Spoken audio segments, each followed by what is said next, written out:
right, and start recording. 3, 2, and 1. All right, and welcome back to the Reserve Squad Midweek Show. I'm your host, Ben, and, it was an interesting Labor Day weekend for me. Started off with Virginia Tech losing, a team I like, and then Saturday morning it was the football team I like, the other football team I like, Liverpool dropping points to basically a Pickford masterclass, which wasn't really great. And then, old time, it was a bit like a big childhood.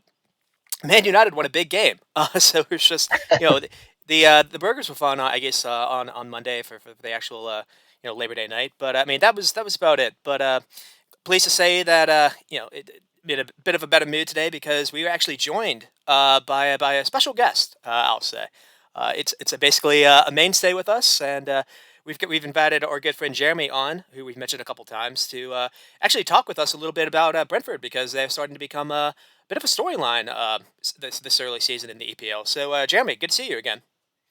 Hey, good to see y'all. Sorry my video's not on, but happy. I'm a long-time listener, first-time caller, and I really enjoy the show. So happy to be here with the Reserve Squad Midweek Edition. And we're definitely looking forward to this. So should be some good laughs. And always pleased again to be joined by my co-host Rex, who it's first loss of the season, but you guys are still in first, and maybe your London rivals are in a bit of a turmoil. So not the worst week for you after all, Rex. Yeah. I mean, I don't know. I got over it kind of fast. I mean, the day. So it's what it is. Whatever. I mean, they weren't going to go undefeated or anything. So, but I don't know. Man U exposed a lot of weaknesses in that Arsenal team, and they need to figure things out quick because they play again Thursday. So. I don't know. We'll talk about it, but it's definitely starting to get a little worrisome, especially when injuries are piling up and things like that. Mm-hmm. Yeah.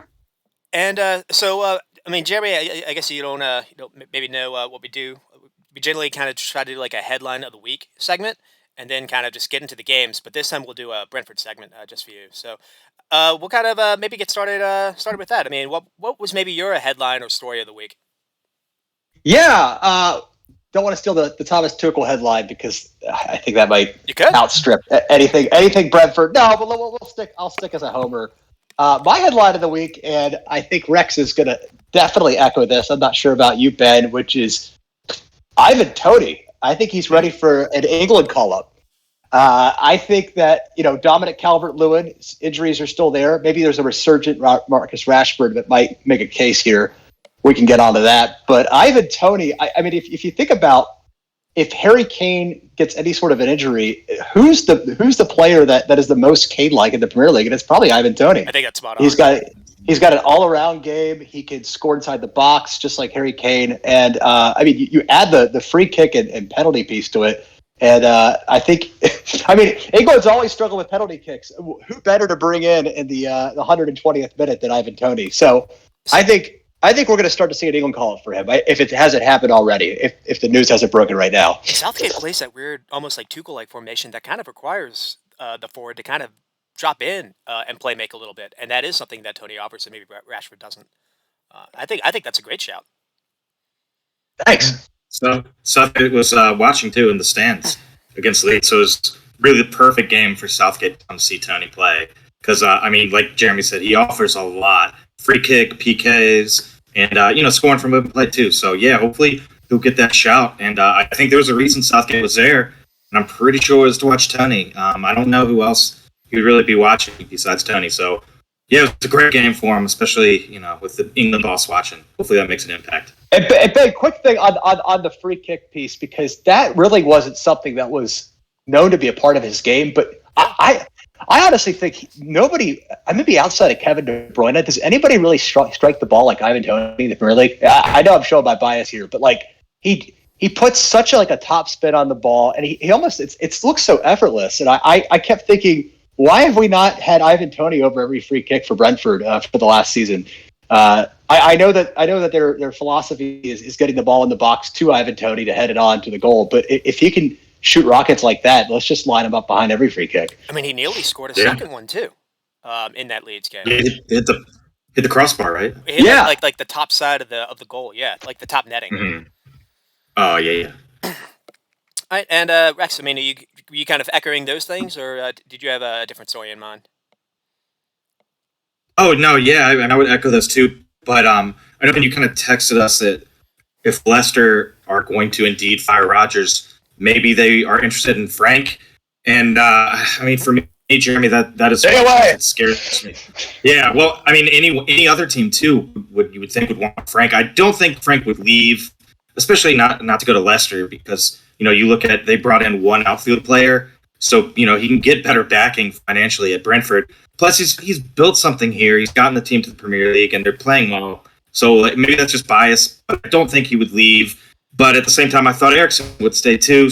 So I do get worried that some of these clubs with managers getting sacked, maybe the Sharks are going to be circling for Frank, and that's one thing that really scares me, because I was worried about Tony leaving, but now that the transfer window's over, calm down on that. But then I was like, wait, Frank could possibly be a candidate for any of these vacancies coming up.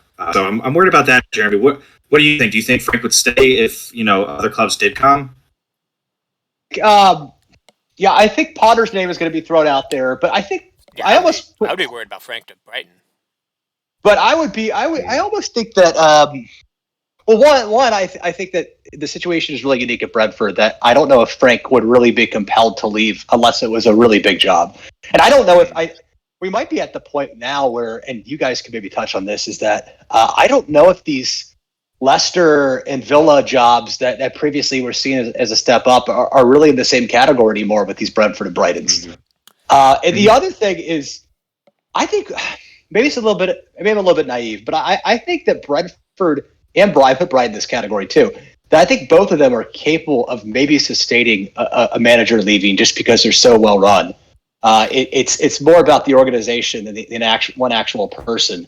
So I'd love to hear your thoughts on it, but I obviously I would be gutted if he did leave, but I think this club has had Dean Smith before. They were fine, and I assume that after Thomas Frank leaves, if he does leave, I hope he doesn't, that they would probably be able to bring in some random Danish person that we never heard of until like 5 minutes ago.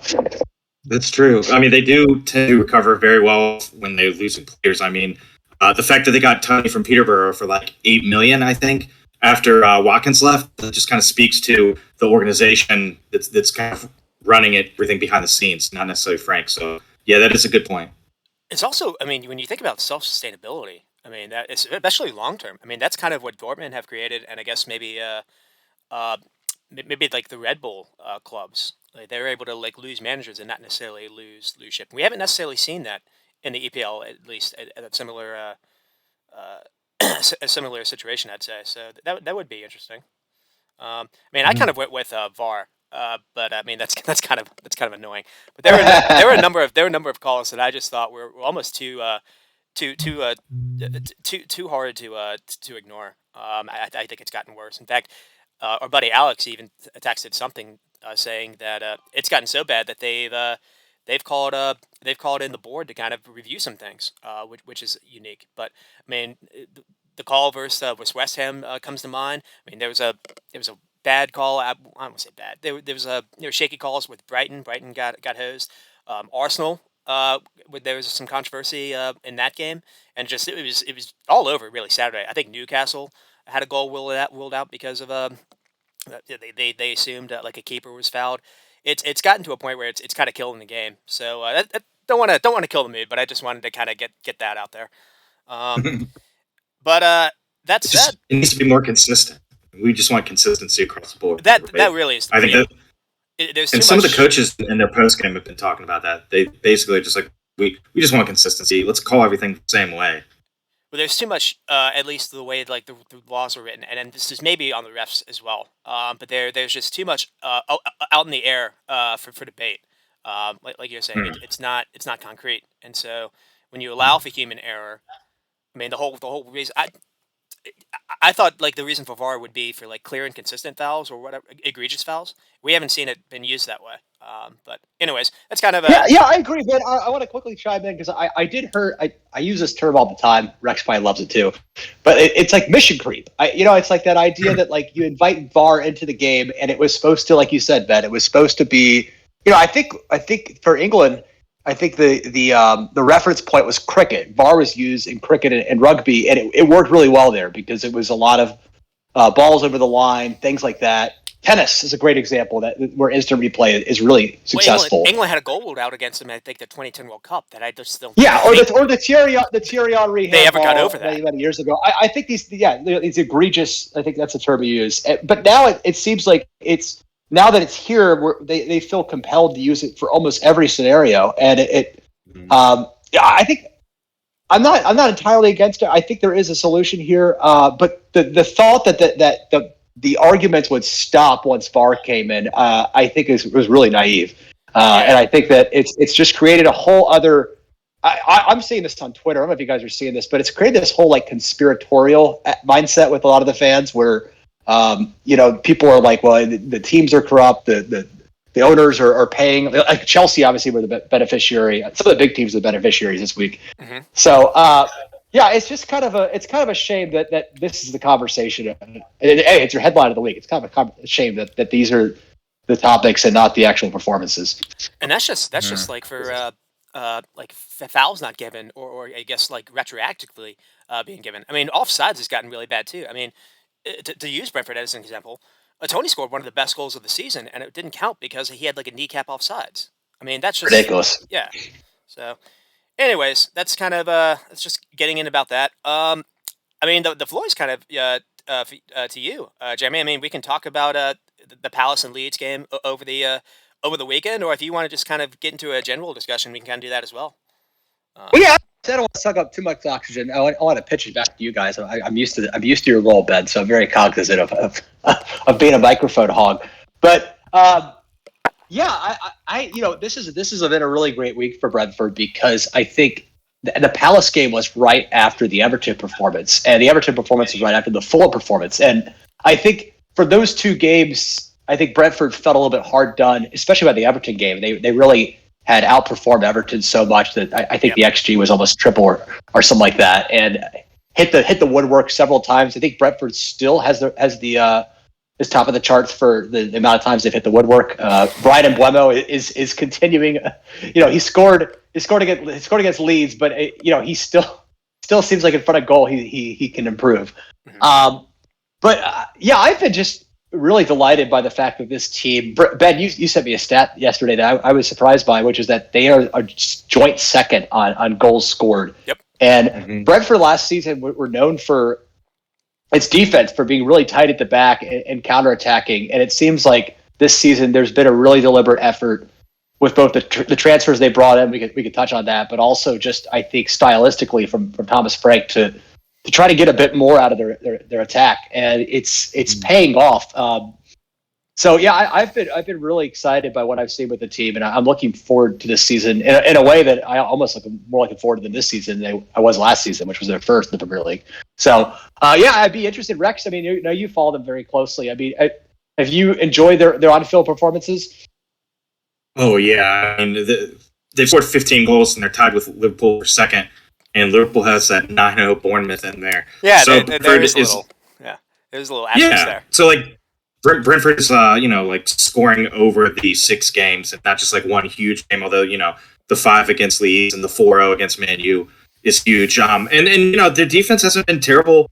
They've conceded 9. It's not bad considering that their entire starting center back squad was out basically, or has been out for a little bit because they haven't had Pinnock. They haven't had Janssen. He's been on the mend coming back, and then they don't have a Jair either. So they've kind of been doing it with Ben Mee, who's a good signing, but he's brand new to the team, and he's picked it up well. And they have conceded on set pieces, which it's something that they did last year. So that's something they could work on defensively. But you got to think it's a pretty good start defensively considering all those injuries, and you hope they just get better. And really, they just need to sort out defending on corners, and then they're golden, I think. Yeah, and Ben, you and I have been back and forth about this, and I've almost done kind of like a 180 on it, which is that Rex touched on the leakiness, and that was a concern of mine. But it seemed like it was almost kind of a method by Brentford to be a little bit aggressive, knowing they bought an Aaron Hickey from Bologna, and Rex and Ben, I've heard you guys mention him on previous episodes, and Now Brentford are in the situation where they have two really attacking fullbacks. Last season, they had a back five, or they often played Christopher Aguirre back there. So, I mean, just a very, very different stylistically team this season, very attacking. And I think the trade-off is that you're going to concede more at the back. But I think in this league, draws are just kind of worthless. I mean, I think so. They're 1 point. And I went back and looked at some of the I should have some more homework for this episode, but I went back and looked at some of the previous seasons. I mean, Burnley's the best example of the last season, where they had tied as many games as pretty much anybody in the table. But had they just converted at least one of those to a win, they would have been safe. So I think with Brentford's method, it's saying, okay, we're going to go for it every game. I mean, we can talk also about the fact that their second half performances are probably the best in the league right now. They've been able to come back from pretty much any deficit, and they just seem to be willing to say, like, we may be beating on every day, but we also may win on any other day too. So that kind of attitude, I think, is enough to keep you mid-table in this league. Whereas if you just try to almost defend, I think that's something that's pretty much a recipe for potentially for disaster. So yeah, I think it's the right attitude. I think it's a really smart way to do it this season for Thomas Frank. I mean, one thing to kind of get to. I mean, you mentioned the different kind of strategy, but I'm kind of in between on this. So I'm curious what your thoughts are, because versus Leicester, Fulham, Everton, and Palace, they did concede first. They were able to kind of bounce back, except for Fulham. But they even drew the game and just kind of lost it at the end. But you've kind of mentioned how they have also kind of tweaked. It seems every time that he's gone with this 3-4-3, this more attacking, kind of lineup, he has kind of switched it most times in the second half. Maybe even switched formations. I mean, do you think that's reading into anything, or that's just maybe kind of the plan, and they think that starting off with a more attacking lineup is going to benefit by getting more goals in the first half than not?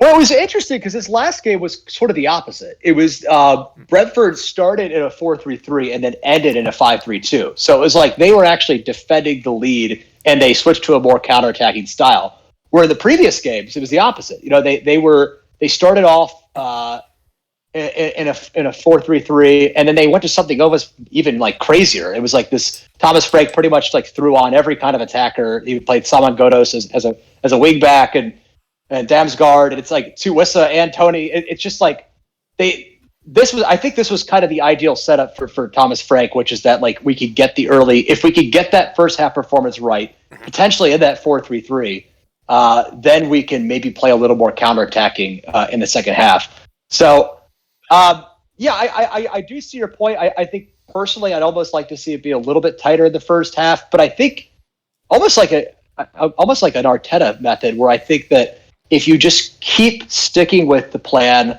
with, I'm thinking of the youngsters, and eventually I think it will come right, that you'll be able to.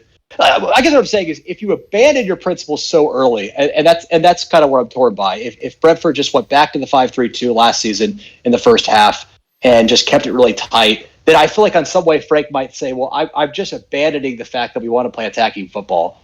And I think that kind of repetition is maybe worth something in the long run, even if it does cause some short-term gain and some necessity to have to win it back in the second half. So I'm kind of torn too. I think I've come around to that it's probably the right decision, though. And Rex actually put down a pretty good idea. I mean, we haven't gotten to it yet, but I mean, if you want, would you like to maybe share how you became a Brentford fan, or maybe talk a little bit about your experience actually visiting a game at one of their, I guess it was their old stadium, Griffin Park. Yeah. Gosh, you guys are having me talk nonstop. Tell me, shut up. So the way it all kind of began was I was on Twitter a lot, and a couple people I've been following are really into Brentford, and we were planning a London trip, and every Premier League game other than Chelsea playing Man City was away. And I just couldn't find the strength to sum it up to pay. I didn't have a Premier League team, unlike you guys. I like Barcelona. So I just decided, okay, well, let's dip down to the Championship. Let's see who's playing this weekend. And it was Brentford, and it just happened to be that was a team I had seen a couple times on Twitter. So I I took my fiance, now my wife Nicole, to a game. She hated it. She had a horrible time. It was the state. It was Old Griffin Park. It was piss. The smell of piss and and beer, and it was probably not the best family experience. Brentford were down 3-0 to Graham Potter's Swansea City within 15 minutes. And they fought back in the second half to make it 3-2. Syed Benrahma, actually, I think that was his first appearance for the club at that point. He scored a wonder goal. So, after that, I was kind of hooked because it felt like this was, if I was going to pick a team, I don't know. I'd already done the Barcelona thing. I'd already picked a big club. So I felt like I just had to pick someone a little bit smaller, a little bit more hipster. So I just started following them, and it was a lot of fun. It felt like it was kind of my secret, my sort of treasured team. And lo and behold, a few seasons later, they were promoted. So it's been really fun to follow this team. I mean, I've kind of roped you guys into it, probably almost like taking you hostage, becoming fans of Brentford. But it's just been really fun because it feels a little bit more like a journey.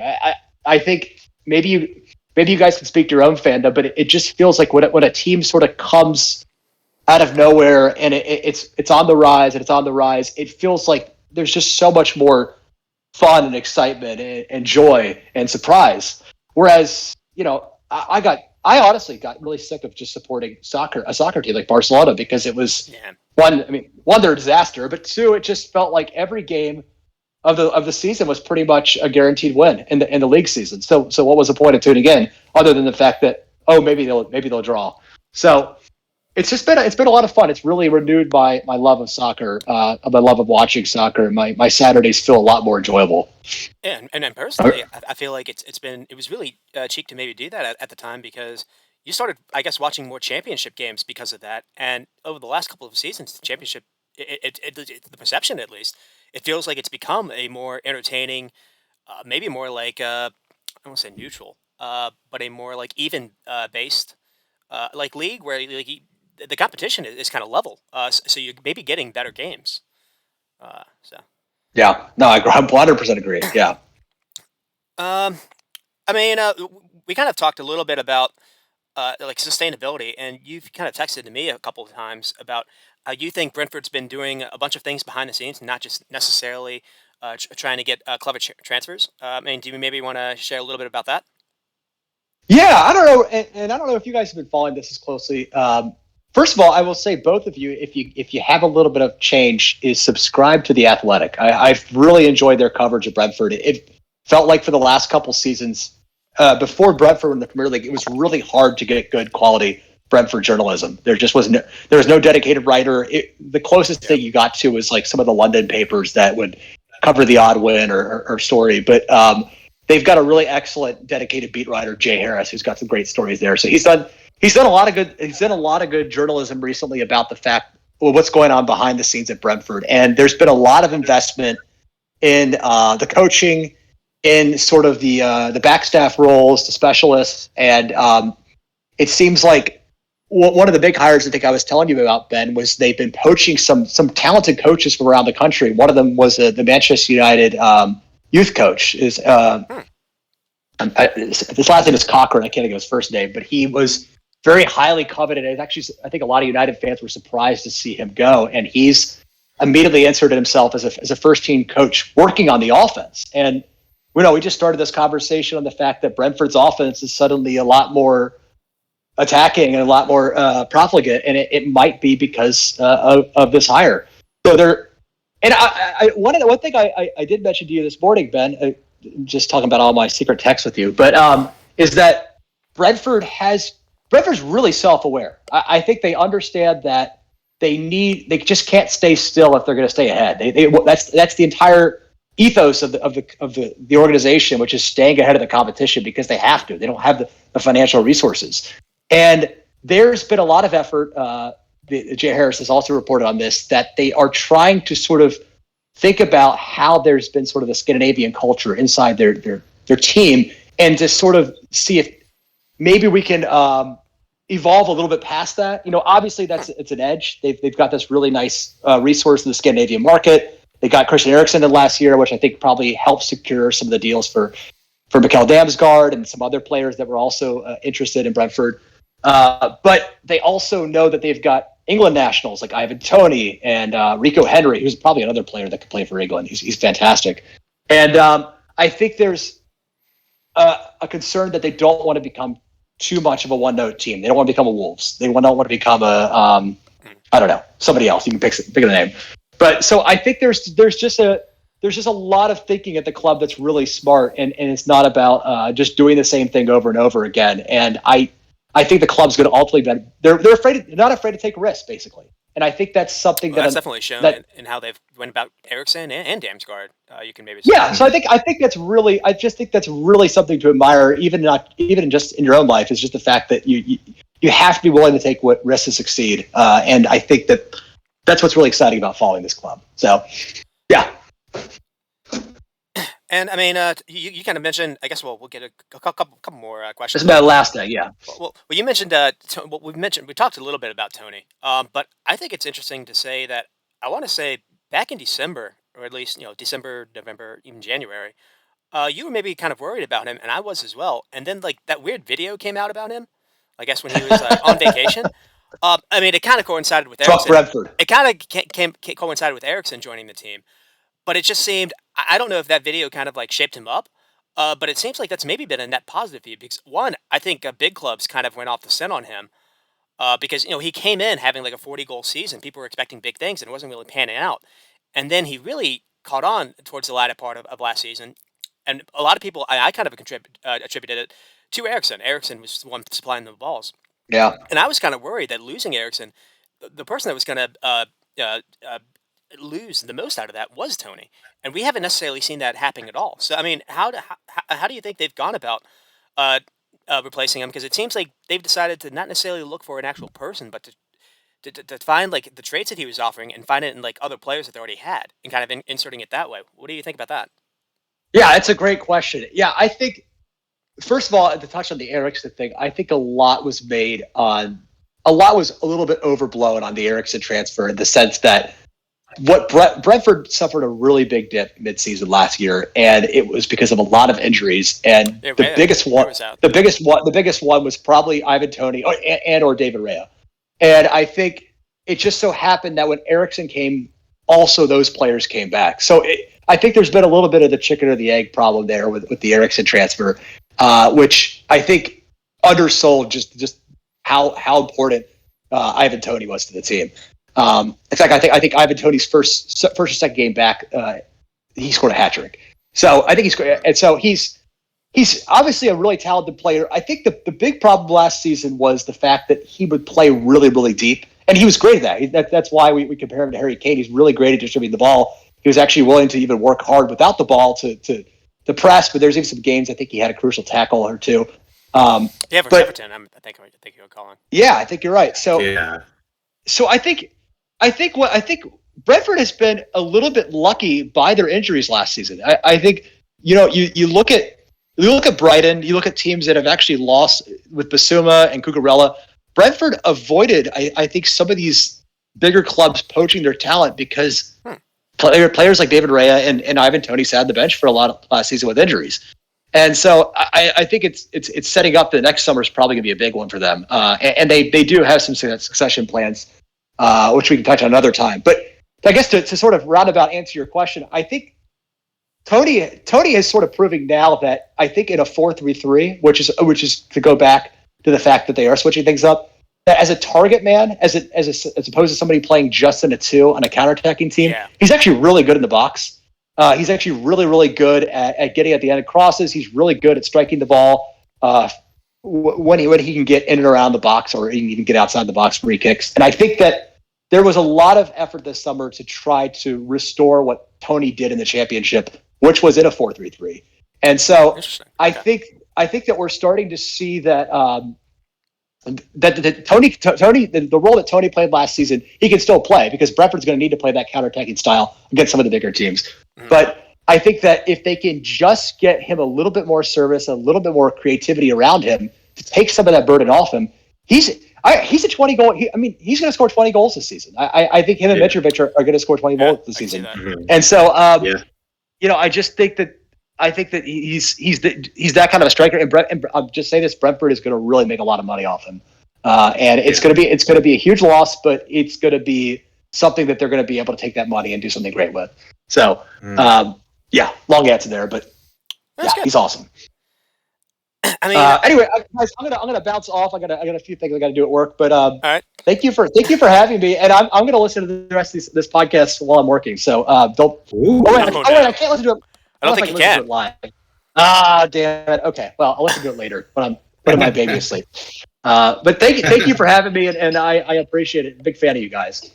Thanks, Jeremy. That was awesome. Good Brentford info right. there. Take care. All right, man. All right. Rex, did you have any like closing thoughts you wanted to say on Brentford?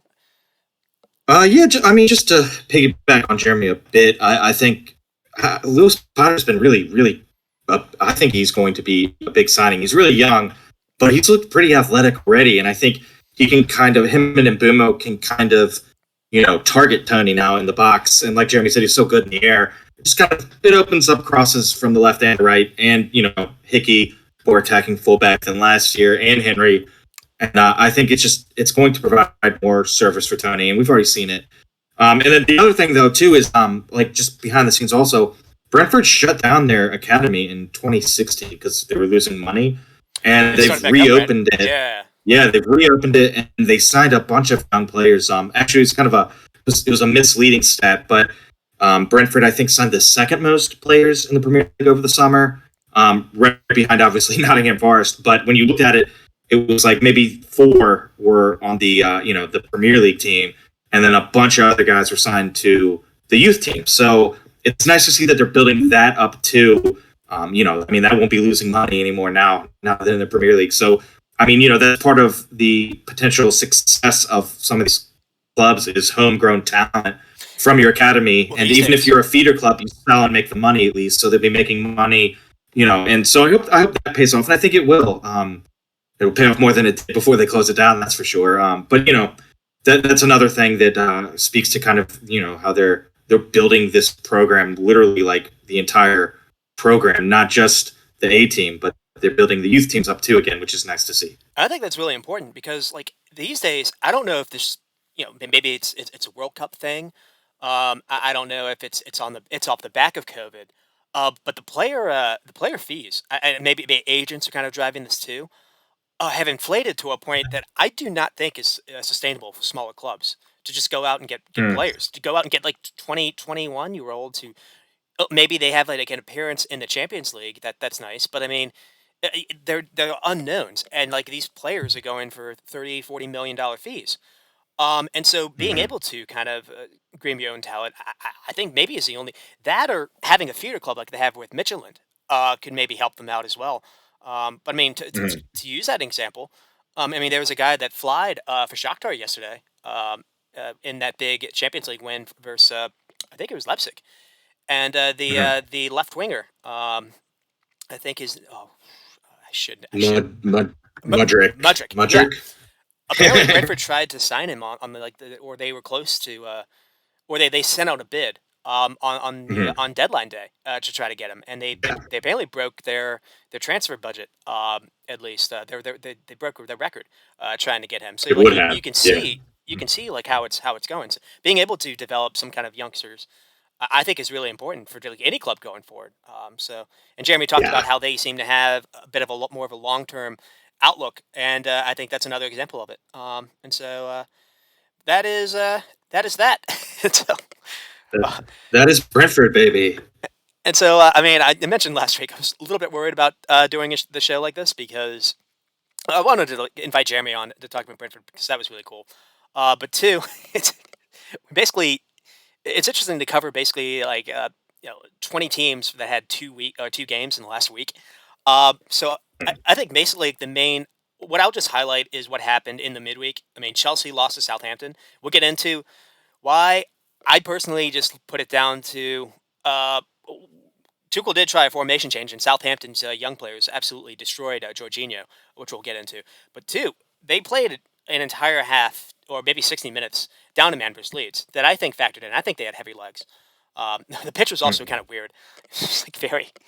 It looked like a rugby pitch in like August. That was weird. Fulham beat Brighton. It wasn't great. Fulham beating Brighton, I guess, would be a highlight. Man City scored 6, and Liverpool had like a last-minute winner against Fulham that basically broke the internet. So going in, or I guess like now, we have Arsenal, City, Spurs, and Brighton for your top 4. Liverpool 7th, Chelsea 6th, and the relegation table is basically a who's who, tied on 4 points. Everton, Villa, West Ham, and then Forest, and then Leicester round out the bottom 2. And so that said, I'm going to start the stopwatch now. Let's get into basically the main story or the main game of the weekend, and could be a turning point, maybe for both clubs, in Arsenal and Man United. Basically, it starts off with I think the talking point maybe is the goal that was disallowed, which we'll maybe get into. So we'll try to highlight that because one, I think it's the right call in the end, but the fact it wasn't made in real time to do it retroactively. I've personally seen Man United get that goal versus Liverpool back in 2019. It was a foul on Origi that Rashford ended up scoring. I mean, it's goals like that. I think happen all the time, and so that was a little shady to me. I mean, United to their credit did probably deserve to win on the day. I mean, got started with Anthony. Saka ended up leveling it, and then Rashford got 2 at the end that we'll kind of get into. So a couple notes I had, and then I'm going to basically throw it to you, is I thought Arsenal were playing a very high line in the second half that they weren't necessarily showing in the first. It may be mistakes by individuals. Sambi Lokonga lost the ball for that second goal. I thought Gabriel actually went to the ground way too early, and that kind of disrupted the other Arsenal center back. Saliba? There we go. Oh my God, that disrupted him, and I think that's the reason why he kept Rashford on sides. And then I think there's some reasons to highlight Jesus' performance, because it was both spectacular at points, but also maybe left us wanting a little bit more. And so I mean, the XG was about even. I mean, the shots were 16-3, and I think that's maybe the first 10-6. United had fewer shots, but more on target. Arsenal did create a bunch of opportunities, but only 3 on target, and I don't think Jesus had one of those shots. So we'll kind of get started with your first impressions, Rex. What were you thinking through all this? Well, yeah, I mean, we were kind of talking about how a lot of the announcers were saying, Arsenal kind of hard done by the result, and they were playing really well, and they looked like a pretty good team. And yeah, I mean that's true. But if you've been watching the Arsenal documentary, Arsenal or Nothing, there's a lot of times where Arteta's like, hey, we have to be better in the final third. It doesn't necessarily, sometimes it doesn't matter what we do in the middle of the pitch, but we got to defend well in the box, and you have to be more clinical in the box attacking. And they, you look at the shots, and Arsenal had a bunch, but they didn't have many on target. And on the day, Man U was much more clinical. So all that, good play in the middle of the field, it doesn't matter if you can't produce in the final third, and Arsenal couldn't. And to speak on the high line, I mean, I know Gabriel and Saliba are fast for center backs, but it's still just, it's kind of dumb, because the front 3 of Anthony, Rashford, Sancho, or even like Alanga and Ronaldo, like, that's a frightening fast front 3. I would just want a little bit more of a deeper line there, just to contend with that pace. And United is going to use that pace to counter, and we kind of just played right into their hands, and they just were devastating Arsenal on the counter time and time again. I think really, like, all 3 goals were from the counter, and a couple of them, like you said, were started because Sambi had a bad pass, and that bad pass was like literally almost at the top of Man U's box, and they were able to, in like a couple seconds, get it down the field and score a beautiful counter goal. So I don't know, I was kind of disappointed on that, because you would think that they know we're going to get countered, so we have to play better against the counterattack. And they should have been, I mean, they were probably prepared for it, but I think they should have been more prepared for it, because like that's what these front 3 like to do, and they've been doing it really well during the. So that was kind of disappointing. And then the final third was disappointing again. I know Odegaard like whiffed on a ball with his left foot. That was a great chance. Just a couple others. I think that's going to happen, and we saw it happen in Arsenal a lot last year. So hopefully they can kind of grind their way out of that, and it was just one game where they weren't clinical. That's what I'm hoping. But I think that was the game. Yeah, a decent amount of possession, but they could not shoot well today at all. I mean, I came across an interesting stat. Basically, it was expected threat creation, essentially, and it was 2.6 versus basically 1.6. And so that's kind of getting to Arsenal did have a lot of the ball, and they at least these graphics or whatever these models think that Arsenal should have been able to create a little bit more out of that. And again, I kind of put a lot of it down to when Jesus had the ball and was dribbling, and he was causing so much havoc. It was forcing United to just foul him left and right. But there was literally no one in front of him that I saw. So you can maybe play this way without necessarily having Nketiah, but Saka or Martinelli has to be in front of him because I've seen this problem with Firmino a lot. So, I mean, what were you kind of thinking on that, or what were your thoughts on Jesus for this game? Yeah, I mean, he can't really be isolated too long. I mean, he can dribble, but he's not like the biggest. He's not like Tony. He's not going to hold up the ball a bunch. He's a little smaller but faster. But yeah, I mean, it would be nice to see Nketiah and Jesus play together. Maybe that could work. But I don't really think Arteta is a fan of the 4-4-2 either. And we have seen Jesus and Nketiah on the field together, but they kind of moved Jesus out to the wider role, kind of like his Man City role. And Nketiah was the central striker. So I don't know. I think Nketiah is probably going to get a chance to start Thursday in Europa League. And if he plays well, I mean, he could force his way into the lineup, and I don't think he dropped either. So you could be seeing a 4-4-2 with Jesus and Nketiah if Nketiah goes off Thursday. He might just force his hand, but Jesus is undroppable too. So, and I don't think he really wants to play on the wing. So yeah, you could see a 4-4-2. I don't think Arteta really likes that. He hasn't played it much, but if things go well for Nketiah, he might force his way on, and both are really good, and you can't really drop Jesus. So that would be interesting too to see if they did go to a 4-4-2 maybe to try to just not have Jesus be the only guy up top. Mm-hmm. Yeah, I mean, I kind of get I fall for this a lot of times where you can kind of get stuck on formations and just kind of just basically just think if a team starts out with formation, just that's what it is. I mean, teams basically these days have different formations for when you have the ball, when you don't have the ball, when you're trying to press. So the whole idea is to be fluid and just to kind of just to have a I guess the word would be chemistry to it. And that's maybe a good word to kind of use because I don't know if you kind of notice this right before United's third goal. I mean, it's only 2-1.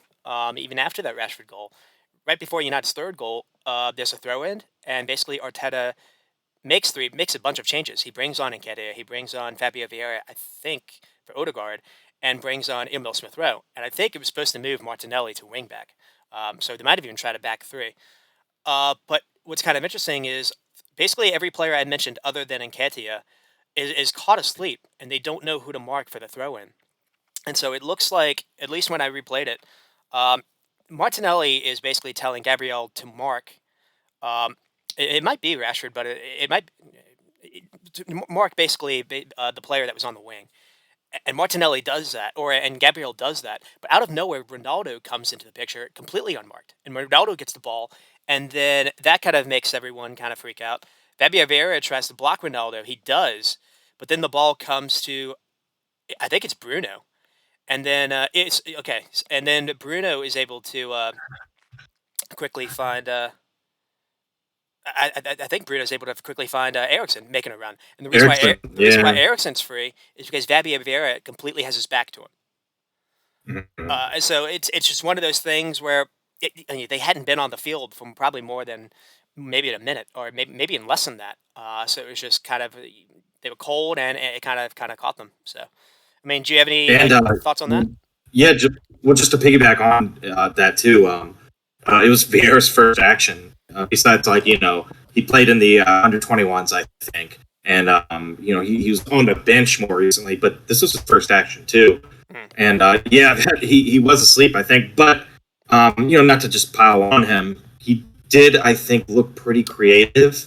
In his little cameo. I think that's a positive to take from him, but yeah, I mean, everyone's kind of turned off, and I think I agree with the changes, just because it was like, all right, we got to try to get in here, and it was aggressive. Mm-hmm. But I mean, the time it was just an unfortunate time to do it, because it was a throw-in where you had to be on, and you bring in some guys, and you think they would be on immediately, into the game and mentally there, but they kind of weren't, and they kind of, as we know in the Premier League, like mental lapse can lead to a goal, and they kind of just put the nail in the coffin, and it was all over after that. Well, so that was disappointing, but it's one thing to get beat by Rashford running in behind you. That I think that's forgivable. But this third goal happened because it's Eriksen that makes the run, and just no one's able to cover him. Gabriel is so focused on Ronaldo, he's completely out of the picture. And then I think Ben White just doesn't know. Ben White and Saliba have absolutely no idea. Ben White is at least worried about Rashford. But for Eriksen to get that kind of a free run was pretty wild. And again, this probably doesn't happen if they were playing a little further back. But I mean, I guess they're trying to chase the game. They're trying to win second balls. I guess maybe that was kind of the idea. But I think so. Yeah, unfortunately. I put down like a pros and cons thing, like a thing to be concerned about, and you kind of mentioned injuries when we were doing the script. And I mean, this game, they did play without Thomas Partey. I think it's worth kind of mentioning that. I don't think Partey does the thing that Saliba does. It's possible that maybe I think I saw he might be back this week, so it's not necessarily a long-term injury, but he has had spells like this. But I think with Partey being out, you're seeing maybe Odegaard's game suffer, and I think you're seeing Sasaki's game suffer. So I don't know. I'm kind of being mealy-mouthed here, but do you think it was maybe a mistake for them not to go for Douglas Luiz? I know they tried, but maybe not to be more forceful of that, or go for Tielemans, who apparently does seem to be on available for fairly cheap. Yeah, so I guess just knowing the Partey information that he might be back sooner, maybe that was kind of in Arsenal's thinking too, because they're like, well, we don't necessarily want to overpay for someone, and because like you said, they had 3 bids for Douglas Luiz, and I think the last one was 25 million, around about that. And I mean, my thing is, when the third bid was declined, and maybe there wasn't enough time for them to do it because it was on the last day of the transfer window, but they should have just gone for Tielemans then, because he wants to go. He's cheap, or else Leicester to lose him for free in the summer. So I would have kind of been like, okay, we didn't get Luiz. Let's just go get Tielemans. We know what he can do. He's a Premier League player. He's a solid player, and he kind of covers up any injuries. Because like you said, Partey, he's coming back, but nothing really tells me that he's not going to get hurt again. I think I would honestly kind of be, maybe more hopeful that they honestly just take this one slow, because if they do rush players back, they have a terrible track record with injuries when they do that. So I don't want them to rush back Partey when he's seemingly injury prone. So yeah, I mean, I guess they want both of those players, Luiz and Tielemans, could be leaving for free in the summer. So maybe Arsenal's like, hey, we just don't want to overpay. But at the same time, they spend a lot of money. I think 25 million for Tielemans is a pretty good deal. I would have pulled the trigger on that. I think it was rumbling all summer long, and he was keen on a move to Arsenal. Tielemans can play deeper. You've seen him do that for Leicester. I mean, he's not the best defensively, but he's not terrible as long as he doesn't have to make recovery runs. And I think doing something like that, and maybe getting a right back that's not Ben White, I think would have absolutely secured not just top 4. That maybe would have actually given you a real shot to go chase City. But now, there are those issues. I mean, we'll see if that pans out. I asked you if you're maybe concerned about anything, and you mentioned you like the fighting spirit to come down from one. We saw that versus Fulham as well. And I think another thing is, one thing to maybe be cheerful of is, my team, or my club lost to Old Trafford in a bit of a upsetting fashion because of basically Marcus Rashford as well. And they turned around and won 9-0 the next game. So maybe things will be bright for you guys. Well, I will say this too.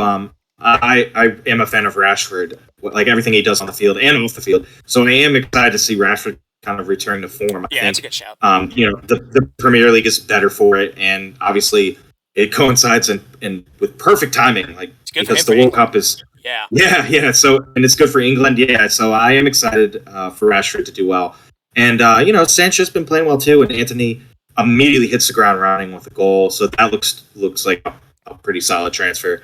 But yeah, like, I mean, I was disappointed, but I mean, Arsenal weren't going to go undefeated. They're not good enough. They don't have the depth enough. So I think hopefully some lessons can be learned here, and if we learn from what happened and we kind of correct those mistakes, hopefully in the long run, maybe this will be end up being a result that kind of fixes some of the cracks in Arsenal's armor, so to speak. Mm-hmm. And like we'll get into Chelsea, but I mean, right now is probably a really good time to be. I want to say necessarily in a rebuild, but kind of building something, maybe special, because you don't necessarily know how long Klopp and Pep are going to be there, and Arsenal is such a young team already. It seems like people get on their owners, but it seems they are willing to spend in certain windows. You guys are in a pretty good shape, I would say, regardless of what happens this season. So that'd be nothing. Yeah. Another thing to be kind of positive about. But we should kind of get a little bit into United. Everyone's going to talk about Rashford getting the goals, deservedly so. But to me, I think the player of the game was Christian Eriksen. And one thing I remember tweeting about is the two passes that he made to Bruno for the first goal and the second goal. I mean, they're nothing passes. They're like 15-yard passes on the ground.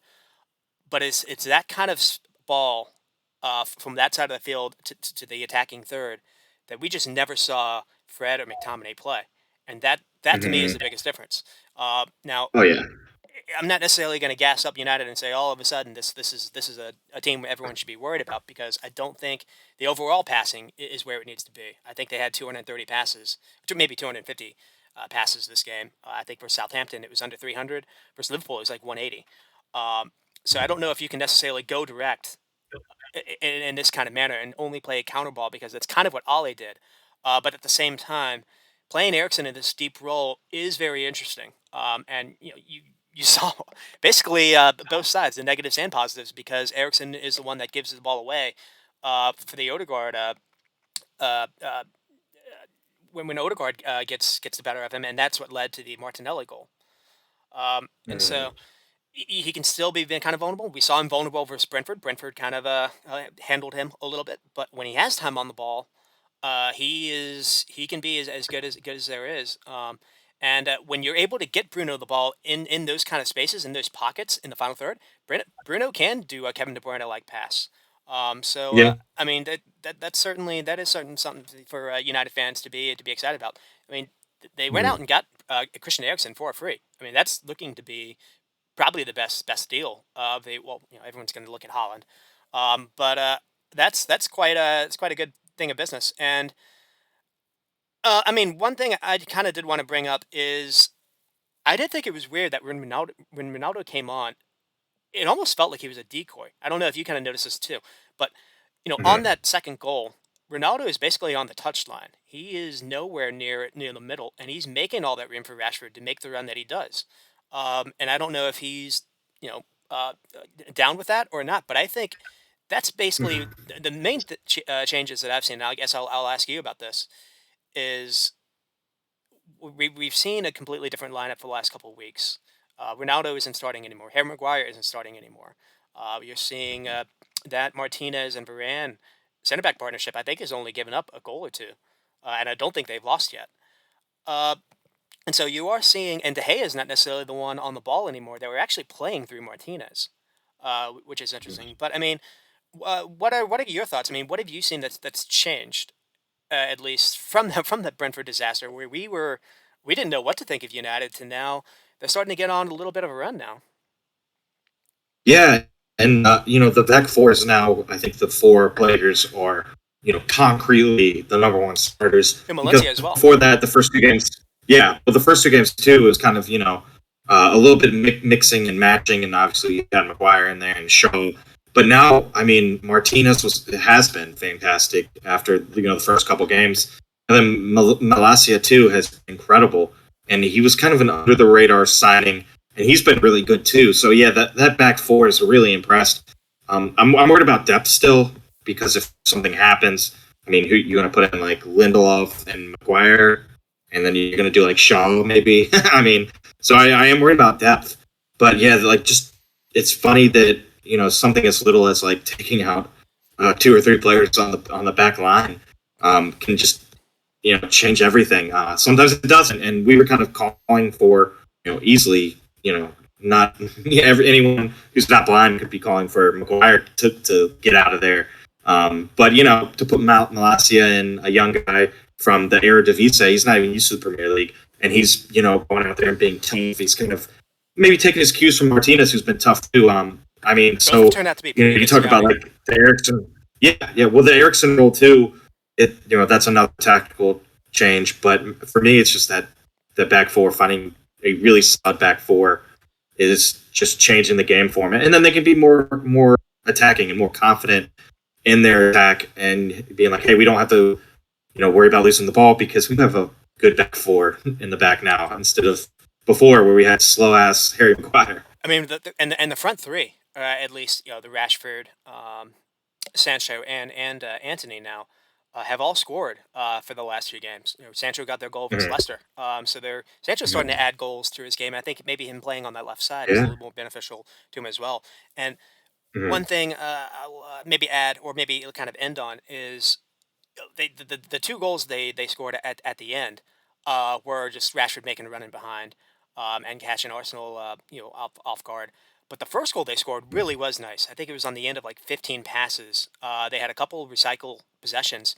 And I think the killer ball is Martinez to Eriksen and then Eriksen to Bruno.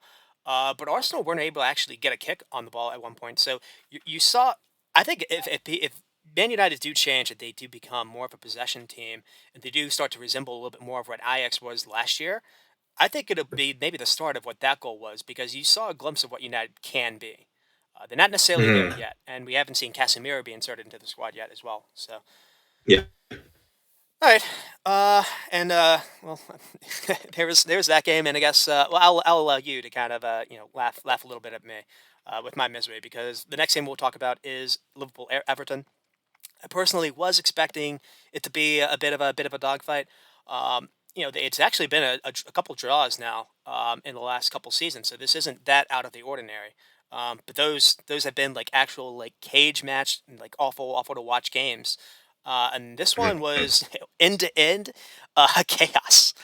Not at all what I was expecting. It was quite bonkers. And I think maybe part of that was due to the lineup the Klopp went with.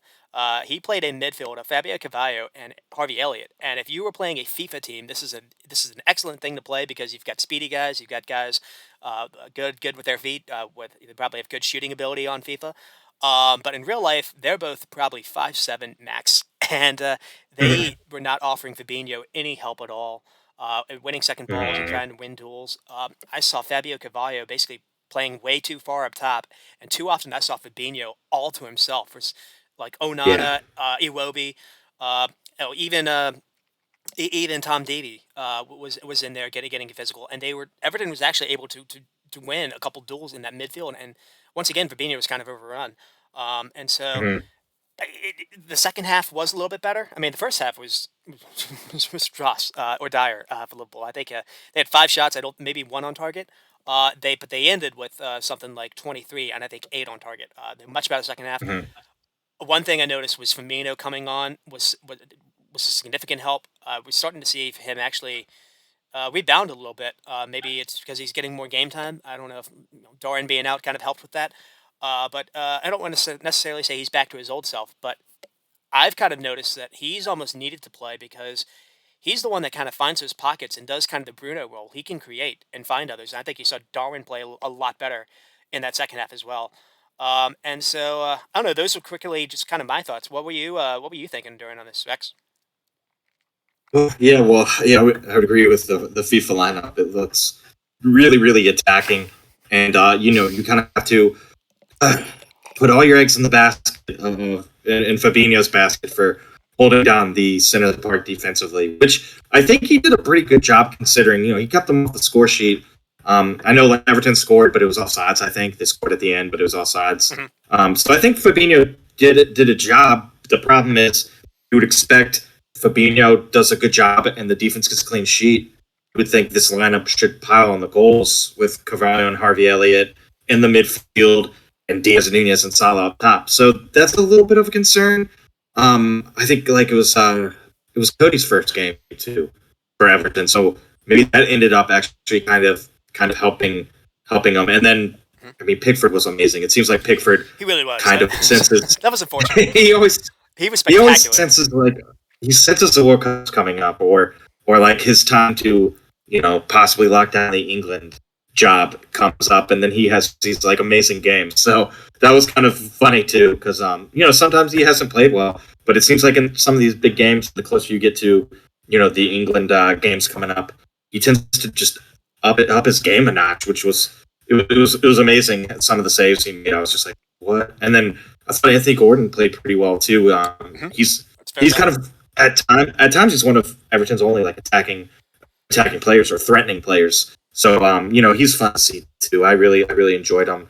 But yeah, I mean, the game in the second half was really fun. It was kind of end to end. It was a barn burner, and I don't think it's that bad of a result for either team. I mean, Everton needs to start picking up wins, and so does Liverpool. But like you said, it's always a hard fought Merseyside derby. Like it's never really a blowout. So like you said, this was kind of maybe not the score you were expecting, but you were expecting a tough result, even though Everton's not doing well. And they kind of came jacked up and ready to play.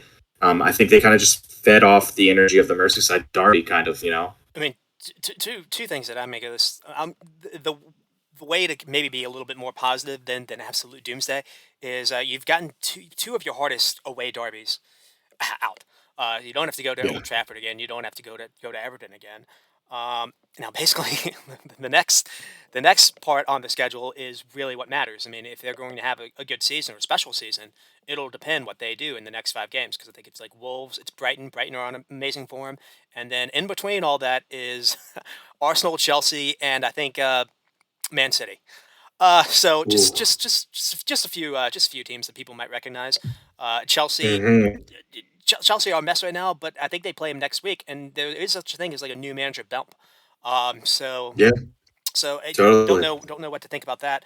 Um, I mean, it's not the best start to the season, obviously, but for them to only be, I think, 5 points off City and 6 points off Arsenal, to where they are now, they're getting Thiago back. I think that'll be big, and I'm very interested to see this Arthur signing that they made basically on deadline day, because I didn't know if they were going to do any kind of business. Jordan Henderson ended up getting a knock or a kind of a hamstring problem for Newcastle, so maybe that's what forced it. It looks like Keita is in the basement. We might not see him now. I don't know what's happened with him, but they're saying it's long term, and there've been a lot of bad reporting saying that him and Klopp maybe had a falling out. So if that's the case, I mean, the midfield does become, I mentioned it was dire before the season. It's still pretty bad, but I'll be interested to see if Arthur and Thiago can kind of help that out a little bit, because I have a feeling we'll see James Milner play tonight versus Napoli, and more. I mean, just anytime you're playing Milner in midfield, I think you're playing down a man. But I mean, one thing that I saw that was going online, I think it was a Liverpool reporter that actually talked it up, is they talked about it being a transition year. And I don't necessarily, I'd be interested to see what your thoughts are, because I think that's the wrong, I kind of agree where they're going with, because I think this is a year where people need to maybe not compare themselves to Man City. But at the same time, a transition year to me says there is a plan in place already in place for the future, and you know where it's going to go. I think it's maybe coming to the end of the cycle, and this is maybe the latter stages of a cycle. And so one thought I've always had is football. You in football, or I guess sports in general, when you have teams that pop up like this, you have a timeline, you have a cycle, where players can only last so great for so long. And if you don't make investments, you don't bring new players in over time, that ends up showing up. I mean, it's an older squad. You're starting to see injuries show up. They played more games than anyone in last season. I mentioned that before. And they've only, you know, Klopp's midfield's been known for like basically being the most intense, pressing, duel-winning, turnover-creating midfield of the last 5 years, and they've only brought in one midfielder in the last 3 seasons, in Thiago. Now, I guess Arthur would kind of fix that as well. I mean, what are your kind of thoughts on that? Well, maybe the plan is to wait and get Bellingham in the summer. I think so. Because we talked about how the price was outrageous this year. It was like 120, I think, wasn't it? The Dortmund wanted for him, which is just insane. And maybe they're like, hey, maybe we'll get Mello. Arthur Mello will kind of help out now, and we'll make some big signings later in the summer for cheaper than they would be this year. I think that if they could get Bellingham, that would help transition from older players to more younger players. But yeah, I mean, Salah's getting older. Van Dijk's getting older. I mean, even Trent and Robertson are younger, but they're getting older too. And then obviously Hendo and Milner are ancient in football years. So yeah, I do. I mean, I get that it's a transition year, but like you said, like they didn't really get rid of some of the older players, and they're not transitioning to younger players necessarily. I mean, a little bit, I guess, but I don't know. I mean, I'm kind of like you. I don't know if I'm buying it as a transition year because, I mean, they lost Mane and brought in like Nunez, but other than that, like it's not really. They've only had Nunez for like 2 games because of that stupid red card. I mean, it's yeah. So, that stupid red card. I've seen a bunch of people try to get on him because in the beginning it wasn't really his fault, but I guess it's the fee. He was compared to Haaland. He's not going to get the goals that Haaland gets because he doesn't have Kevin De Bruyne or Silva. He doesn't have like all these creative tens giving him that kind of supply. But one thing I will say is 8 shots on target is very, very good. I mean. Everton actually have had a pretty good defensive record so far. I think they're like 6 with goals conceded, and 8 shots on target will win you most games. And I think not having Jota to start the season has really showed up. And so he's back. So the mix of him, Thiago being back, maybe this Arthur signing pans out. I'm very interested to see how this works because he is only 26, and they've got him for basically a year loan to just see kind of. Could try him out, essentially. If they like what they see, for him being 26, or I guess he'd be 27 then, that's plenty of time, and that's entering your prime in football years. So I mean, and I think I saw that the price was maybe 30 million in a market where Morgan Gibbs White is going for like 50. That seems to be a deal to me. He's former Barca product. He didn't have the best end at Juventus, but we've seen everyone other than Weston McKennie kind of go to Juventus to die these days. So I'm a little bit more hopeful on that. And one thing to maybe kind of end with, and then we'll get a little bit into Everton is, I don't know about you, but I think I mentioned it last week. This new Trent role, I'm very iffy on because I think it's asking a little too much of him. I think it's going to possibly burn him out because Klopp is asking him to be Toni Kroos in midfield while also do defensive duties. And you're seeing him, the days when he's on, you see performances like he did with Bournemouth. But, he's touching the ball 120 times every single game now. He's being asked to do countless crossfield switches because no one else can do that kind of ball. And it's also imbalancing because Robinson on the other side can't do that kind of ball as well. It's forcing Van Dijk to do that. But it's to get any kind of to get Diaz the ball these days. It basically is requiring Trent to find him from the cross field and do a quick switch. And sometimes that comes off, but sometimes it doesn't. That's basically he did a ball like that, and I think that's what led to the United goal for Rashford. So. I don't know. I'm kind of rambling on a little bit. I mean, do you have a? Well, yeah. I do worry that he's going to get burnt out, especially because of the World Cup coming up. Because he's going to be playing for England, so he could very possibly get burned out. And there's not like Robertson has Tsimikas behind him at least, and you've seen Klopp do that a lot this season. You've seen him rotate a lot, and you saw. But he might he doesn't necessarily have anyone behind Arnold. Would he just do like Tsimikas on the right and do Robertson if he was going to rest? It's supposed to be Calvin Ramsey, and Calvin Ramsey ended up getting. Oh, I forgot about that guy. Yeah, from Aberdeen. He was hurt to start the season. He might be just too young for this, so maybe it would be Joe Gomez when Conte gets back. I think it would be probably Joe Gomez. Good job. I think maybe be more defensive getting some rest will. Getting some rest for him is going to be crucial. Klopp tried James Milner there versus Everton in that second half, and it was so bad. He ended up having to make another sub. He had to take off Harvey Elliott and put James Milner in midfield just to fix that right side because Milner was getting beat and wasn't able to pass, and it was killing Liverpool's build-up play. And another thing I do want to say is Harvey Elliott was spectacular in the second half. Klopp basically played him in a double pivot next to Fabinho, and I thought he played very well. And if he can do that, he becomes almost like Liverpool's Bernardo Silva, because we've seen Bernardo Silva drop back and be next to Rodri, and he'll play make that way. And having Harvey Elliott being able to do that kind of role will allow you to also play Firmino at the same time as like a creative number 10. So that'll be something I'll definitely be watching as well. But maybe with Arthur, you can just kind of play two in midfield as well. I don't necessarily think, and I think I mentioned that before, we're going to see Liverpool play with 3 in midfield a lot going forward this season. I think we're going to maybe see a lineup change to maybe 2 in midfield with a creator. But what kind of Yeah, you think it would be Melo and Fabinho and then a creator, or maybe Thiago when he comes back with Fabinho and a creator, or is Thiago the creator in the middle when he's back? Well, Thiago's been the possession guy, but maybe you could make Melo the possession guy and actually make Thiago the more attacking, right? The way Liverpool's like front 3 works is you usually have a controller on the left, you have Fabinho, kind of the defensive guy, and then the right guy normally has a lot more freedom. And that's been Henderson all these years. And Henderson has been wonderful at making bombing runs and basically being able to cover for Trent when Trent goes forward. But it requires you to be good on the ball on the right side too, because that guy sees more of the ball in the middle of the third than anyone else.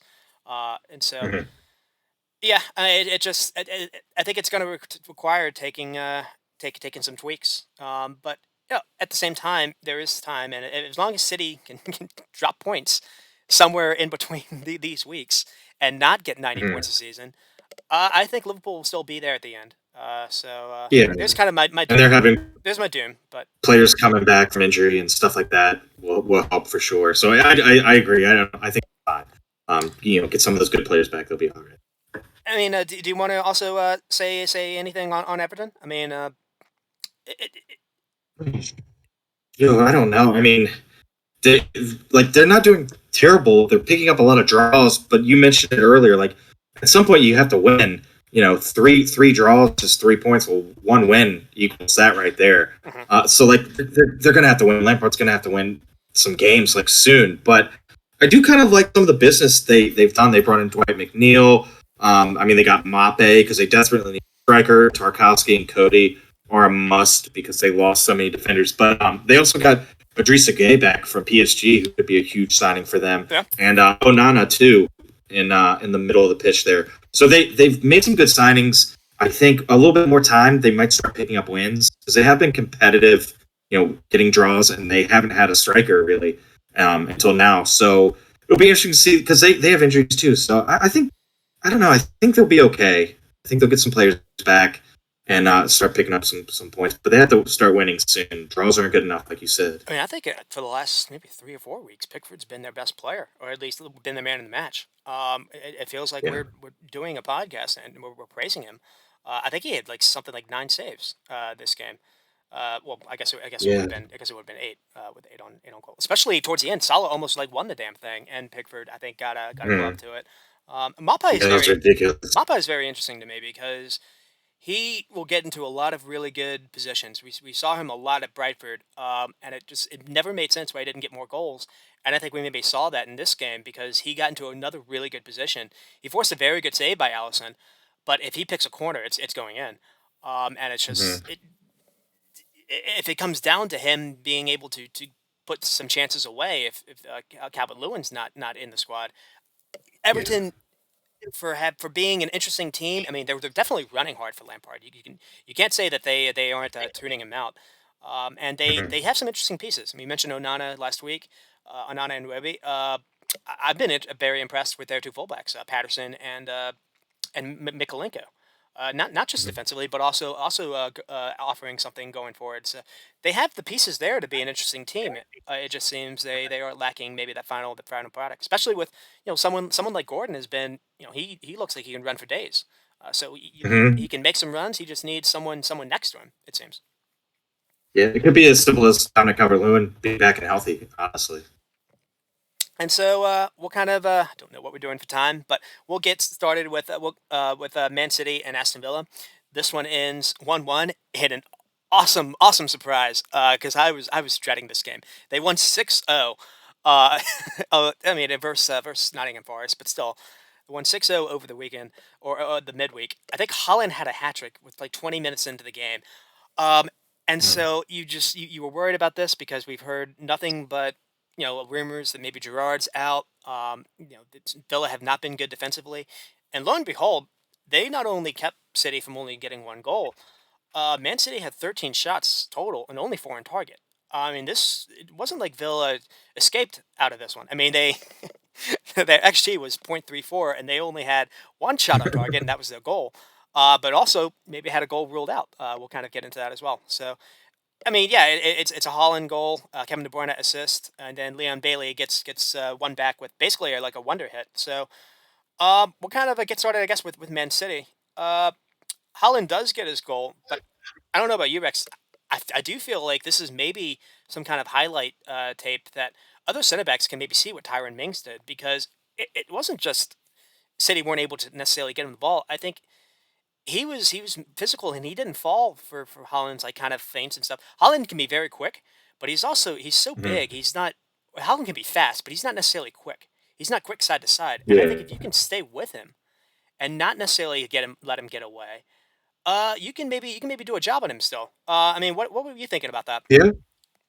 If you can be big and physical back, and having a big center back too helps. You can like just match up big guy on Holland who's big, so that helps too. Just being aggressive and physical, but it also kind of feels like maybe Holland is going to get he might get his goal, but that's okay if we kind of shut down everyone else. I think and just let Holland get one, because if it's just one goal, you can come back from it at least. It's not too hard. Now, like I will say, it's gonna be really hard to be like, all right, we'll just let Holland get some and shut down everyone else, because then Holland might get a hat trick. So I do think it's a good balance of like, yeah, we got to watch Holland, but if he's probably gonna score, but we got to limit how much he touches the ball, how much influence he has, and then we'll make Silva and Foden kind of we'll make them score to beat us kind of attitude,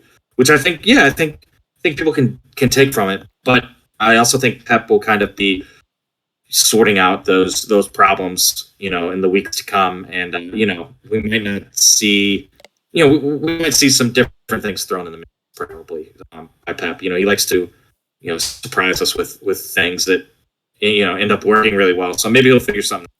I mean, one thing I was surprised about is Holland gets his hat trick, and he had all the high headlines Wednesday night. But Julian Alvarez got 2 goals that same night, and if not for Holland's hat trick, I think everyone would have been talking about him.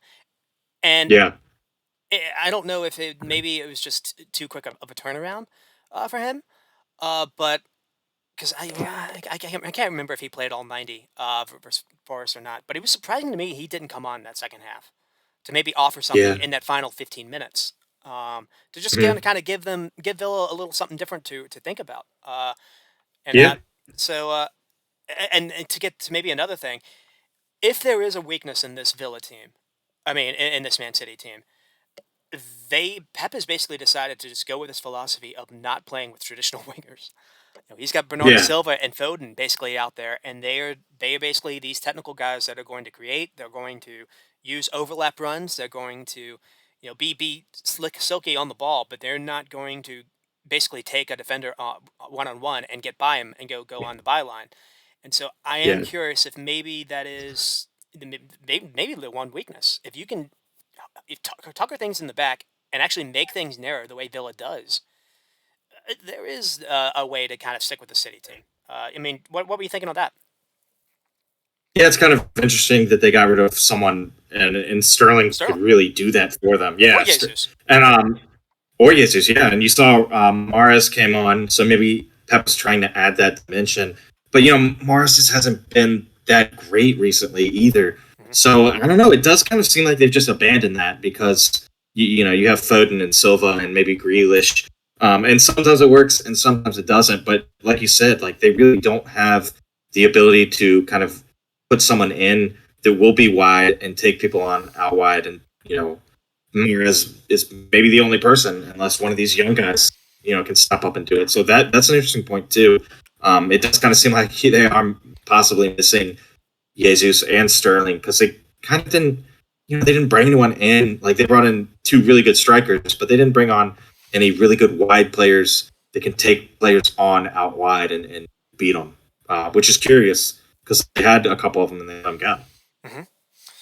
And so, I mean, that's kind of basically the gist about City. I mean, they won 4-0 yesterday versus Sevilla. So it's not things are back to normal if you're a City fan. And Just a blip. It'll be very interesting to see how they do versus. I don't want to necessarily call them their bogey team, but they do have Spurs on the weekend, and Spurs have been able to get at them the past couple of seasons. And so That'd be interesting. Yeah, I mean, one thing maybe kind of focus on is Kyle Walker did come up with an injury this game, and I don't think he traveled with the team in Sevilla. So I think Cancelo played right back, and they tried this Gomez guy yesterday. Kanji actually played yesterday as well. Oh yeah. We might see a different back line versus the Spurs team as well. So that may be something to see. And I don't know, Rex, what were your thoughts on Villa? I mean, how did you think how Gerrard set up? He tried something different, and I'm curious if you saw that. Yeah, it was good to see them kind of actually play well defensively because they curiously they haven't really been scoring that much, but they've already conceded. Well, before this game they conceded 9, so it's not great. And honestly, you would think a team that's not necessarily great defensively would get a boatload scored on them by City, but yeah, it didn't really happen. I think Villa set up really well. And I think the key to it was the midfield too. The midfield 3 in there was a key shell to kind of shield that back 4, and that might be a key to Villa in the future. You may have to be sacrificing some of the goal scoring talent just for security in the midfield and in the back, and that might be the way to do it because I think this was a really good point, and this is the point against the Premier League champions. So this is a point that they can actually build on. This isn't necessarily a worthless point if they can take lessons from it and build on it. It's a good motivator, I think, in the locker room too. Yeah, I'm a little peeved, to be honest, because now Villa decides to take a point from City. They could have maybe done this last May. That's right. I mean, I do think it was interesting because he tried also a different front 3. He basically played Jacob Ramsey in a more kind of an attacking role. And that front 3 was Ollie Watkins, Jacob Ramsey, and Leon Bailey. A front 3 we hadn't seen so far this season. And basically their role was to run as much as possible without the ball and press and hound City to a point where just to make them not comfortable the way they've been. I don't think Ings would have been able to do that kind of role. So I think that was important. And in the past, we've actually seen Coutinho kind of played as like a playmaker. And then, Ollie or Danny Ings and Watkins together. And I don't think that would have worked either. I don't think Coutinho would have had the legs to do that kind of job. And they brought on Douglas Luiz, and it's just been weird. Douglas Luiz hasn't necessarily started in a bunch of these games, but him and Barbecue Kamara looked great. They got the better of Rodri. I mean, Rodri only won one of his duels, which is not something you normally see. Yeah, that's a good double pivot, and hopefully really is. Gerrard will use that. Will use it more to come because they did shut down Rodri, right? One of the best. So yeah, that's a good point. That was a key to this result. And mentioned Kyle Walker having an injury. Matty Cash had an injury as well. And at this point, I thought it was Dunzo when I saw Ashley Young coming on. But he maybe was man of the match. He looked excellent. Winning his duels or keeping Foden, I guess, in front of him. And there was one time where like Kevin De Bruyne looked like he had an open sprint to get a free ball, and Young kind of beat him to it. So good for him. And I don't know if Young has the legs to play week in and week out, but I think it might be interesting to see him get more playing time. Yeah, he could be a good bit part player for him. Mm-hmm. And so we'll get started. We'll now move to Brighton and Leicester. This one ends 5-2. It's a bonkers game. It started off with an early 2-0 lead, and then it was quickly 2-2. That Leicester were able to get everything level and square. Everything was good again with Rodgers, and then boy, the second half not go too well. I mean, Brighton finally outperformed their XG. They were supposed to be 2.76, and they ended up getting 5 goals. But I think it's going to be kind of maybe unfair to Brighton, but I think we should maybe focus more on Leicester to start, because it is very weird how they've kind of found themselves into this kind of spot. And one thing I guess I'll throw to you before I throw to you is it's mostly the same team, the same core of guys that won the FA Cup, and that basically they missed out on Champions League, but by a point a couple seasons ago. They still have Wilfred Ndidi, though they're playing at center back now, not in midfield anymore, which I think is a mistake. They still have, I mean, Madison, I think, is 25. Tielemans, 25, 26. Iheanacho is young, maybe 24. Patson Daka is young. So they have a core there that it's just kind of surprising. Or James Justin and Castagna, Dewsbury Hall. So there you go, all under 26. So it's not like this is a team that is like aged into their 28s and 30s. And it is just kind of weird how I don't necessarily want to say that them winning the FA Cup has actually hurt them, but one thing I was thinking back, and I'm curious if you remember this. They beat Chelsea in the FA Cup game, and then basically 3 days later, they played the same Chelsea team in a league game. The Chelsea ended up beating them 2-1, and they played that game without Johnny Evans because Johnny Evans was hurt in the FA Cup game. Luke Thomas also ended up having to play because they had an injury at fullback. Luke Thomas had a mistake. And they ended up losing to Chelsea by 1 point in that league table. They ended up finishing 5th. Chelsea got the Champions League by 1 point. Is it possible that just that sequence of events have maybe hurt them here? Because it seems they're hurting by financial fair play. And I'm curious if it's because they missed their window to get Champions League, and I'm worried that it's because they went for the FA Cup, they weren't able to get here. What are your thoughts on that? Yeah, that's a good point, because coaches do value silverware, but when you're talking about getting for a team like Leicester, that's a huge payout. And it probably isn't a coincidence that they signed one outfield player this summer after losing, Schmeichel, who was him and Vardy are the only last pieces of these that won the Premier League. So you let him go, and Ward is not bad, but he's made some mistakes. And then Fofana leaving. They replaced him with, I forget what his last name is, Val. He's got Afro from League One. I don't know how he'll do, but, Fofana was huge, and you don't replace him really with anyone. And now you got Ndidi playing there with Evans, and Evans is slow, and Ndidi is a really talented midfielder.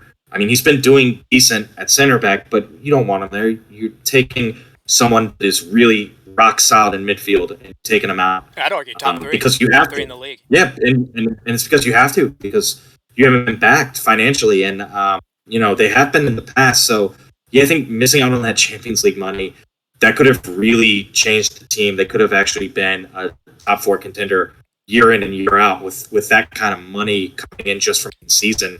And it's no coincidence that they're not buying players, and you're seeing a lot leave. Now maybe they'll be next summer, but it could be too late. It looks like Rodgers is heading towards the door.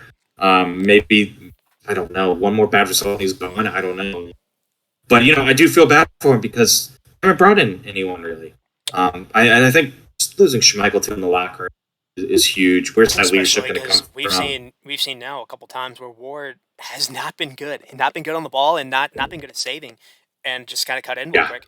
They're last. Well, maybe they're second to last in goals conceded, but they're close. They're close to that. Well, because of Bournemouth having the 9 on them.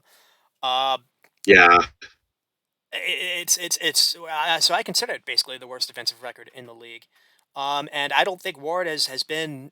I think Ward has played a part in that. There were a couple times where Ward just straight gave the ball away, and it was kind of amazing that Brighton didn't even get more. And like you're saying, to not have any kind of center back depth is so wild to me.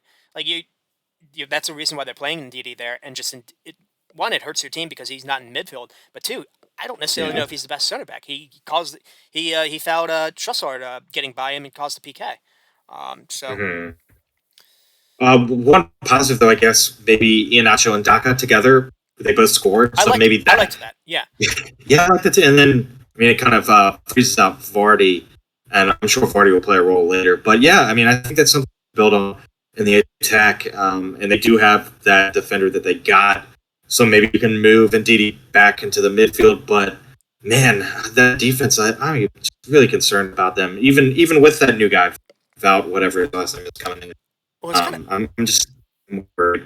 It's kind of weird because, so I think Madison is now starting to kind of look out of place to me a little bit. Now they've tried to kind of fit him. They've tried playing out wide a few times. They've tried to also give him a creative spot, and I think he's maybe been played instead of Iheanacho in some of these games. But I'm starting to think maybe if you did a 4-4-2 with like Tielemans and Ndidi in midfield. Maybe you had like Harvey Barnes as a wing option, or Perez, or I don't know who their other guys are. I think that would work, and you could still have an Iheanacho or Vardy as a two, or maybe Iheanacho and Daka as two strikers, Yeah, and just kind of play that way. Try to be a little bit more organized, because they look a mess. They look a mess in their passing as they well. really do. And Yeah, Madison yeah, they had a really couple do. lazy passes that just gave the ball away. I Mhm. think that's how Brighton got their second goal with Casado. So it's funny, like Tielemans They is the one look that's been linked. rusty. Tielemans is the one that's been linked. I think Madison should have been the one out the door. So Hmm. Yeah, he looked rusty for sure. I mean, just kind of stick on Leicester maybe a couple more minutes. I have an idea of maybe someone they might look at. At least when I think of 4-4-2, I look at the makeup of the team. I look at someone that has a fairly decent defensive record. I'm thinking of a certain bald man with a red goatee. So I'm curious if you're thinking the same thing, or what should they do? If they should they stick with Rodgers, or I mean, like you said, it's not this necessarily isn't his fault, but not having any Yeah. kind of financial backing. But it seems, I don't know if the team is playing for him the same way we're seeing Everton's guys run for Lampard, or Gerrard. We saw Villa run naked for Gerrard for City. I don't think we're Right. seeing that. Yeah, we're not. But I guess it for me, it's kind of like, well, if the manager's like, well, not the manager, if the owner's like, well, we didn't spend a lot of money for him, and he's okay with that, and if we can kind of scrape by this season, we have someone that can get us out of trouble, even though we're not backing him for a year or two. Maybe it's worth keeping him around if we don't get relegated. But it's looking like it's getting to the point where it could be unsavable if results continue this way and they don't make a change. But then if they make a change, maybe there's more pressure from a Sean Deitch up the chain of command saying, "Hey, we need to buy players," and it's more pressure on the owners to spend now when they can't. And so maybe that will cause some conflict there. I don't know. It's a hard balancing act, and I guess they're probably looking and talking with replacements this week and seeing if they can get any concrete interest before they actually fire Rodgers. Maybe give him a couple more matches too, Hmm. which I think is good to have, like some potential suitors lined up before just releasing him, Rodgers. So I don't know. It's going to be interesting because they haven't been backed. I mean, We don't know if Rodgers has put pressure on them to be backed. I started off kind of like joking about it, but the more I think about it, I actually think it would be a pretty good hire, because I think the job of Leicester now isn't about competing for some kind of silverware, or maybe trying to get into Europe like we've seen them in the past couple of years. I think it might actually be just trying to stay up and try to keep the core together. I do think that would be a job that Dyche would be good at. Um, Yeah, he's done it. yeah, so that'll And he be hasn't been back at times either at Burnley, so he'd be uh, used to Leicester. so that'll maybe be interesting. I mean, oh man, I feel bad because Brighton actually should have Brighton should have maybe a whole show dedicated to them at the moment, especially if with Potter Yeah. news, Potter Oh links. yeah. Um, but just to kind of quickly touch on them, I don't necessarily. I'm a Brighton doubter for top four, um, but it is wild if you go back to, I think it's the Arsenal game, when basically Potter started starting Welbeck over Malpai, started playing Maurice Casado, started. I think he started also playing Alexis McAllister more in midfield, and started playing Um, Trossard in this wingback role. They've only lost two. They've only lost two games. one was to Man City, and one was to Fulham. Basically, on the in the midweek game when they didn't start that game with Welbeck, and there was an own goal. Mm-hmm. Um, Yeah. so this form of theirs, if you go back to I guess maybe early March or mid March to now, is real. This isn't a Mm-hmm. mirage. Now we don't know if they have the squad depth. If something happens to Welbeck, I do think they'd have some concerns. But Mm-hmm. this seems real. I mean, they're sixth in goals scored. This is a team that used to be at the very bottom when it came. They've always been up there for creation, but they don't put them away. They've started to put the goals away, and they're third in goals conceded. So they're very good defensively as well. Yeah. What are your thoughts on Brighton? Well, this is an interesting thought that I had, and I kind of want to know how you feel about it. But this being a smaller team, when the World Cup comes around, it's not like Liverpool or Arsenal City where almost the entire team is going to be playing in the World Cup. Some of these guys are kind of overlooked on their national team, and they're going to be at home in Brighton resting for a month, not playing in the World Cup. Mm. So that could help them a lot too. I mean, some of these guys like Trossard might make the Belgian call, or because Caicedo. They're probably not. They're Well, probably not in the World Cup. Alexis But McAllister keeps playing this way. He should get a look at Argentina, I would McAllister, say. Yeah. but a lot of them, are going to be resting, so that could be huge coming down in the second half of the season too, Hmm? when they do kind of tend to, results start to slip a little bit more for them in the second half. So that could help too. I don't know how you think about that. Maybe that rest will really help them. I mean, it's just these links with Potter to Chelsea would absolutely devastate me because I Yeah, that would kill th- everything for me this would too. be a fantastic experiment to kind of see if this team could stick together. They've been all these links that maybe Liverpool are going to try really hard to sign Maurice Caicedo in the January transfer window. Um, but I mean, they've been able to kind of replace. We've talked about this before. They've been able to replace guys left and right. They have kind of the system in place where they're fine scouting. It seems they have a bunch of clever loans out there already. Um, Mhm. and I think what's interesting is they're one of the few English clubs, or yeah, English clubs that aren't just scouting in Europe. They Casado and McAllister, or Casado's Colombian, I think. McAllister's Argentinian. It seems. I mean, I think Basuma was in Ghana. They've got scouts in Mm. other parts of the country, parts of the world, and I think they've also been linked to this Argentinian midfielder Facundo Barquet, Barquet. Mm. So it just seems we talked about Brentford being a forward-looking club, uh, where they've got more of a long-term future in the cards. It seems maybe Brighton have that as well. Uh, and Yeah. it's also interesting how Newcastle came and they actually poached Brighton's technical director, and it seems they've been able to replace him. Uh, Hmm. so uh, Yeah. yeah. It's funny that you compare them to Brentford, because I was thinking the same thing, with especially their ability to lose players and kind of replace them with arguably better ones that were even cheaper. Now I don't know about you, but I haven't heard of Casado before this year. No. It's kind of the same with Lamptey a couple years ago too, Hmm. and Mwepu's been good, and he's someone that you're like, I don't know who he is before they signed him. So they are kind of like Brentford in that ability to kind of get Remember was on that good players he on was the on that cheap. Salzburg super team with like Holland. Like Oh, was he? Liverpool played that like super team. I think Stubbleshy, that's on Leipzig, was on it as well. So like Oh yeah. Wang was on that team and he scored. And Liverpool saw all those people and they were like, "We'll take Takimi Minamino, please." Out of all those talents. Yeah. Oh well. I mean, Minamino got him to he was the trophy cup. He won all. He was the golden boot for those cups last year. So, anyways, Yeah, that's true.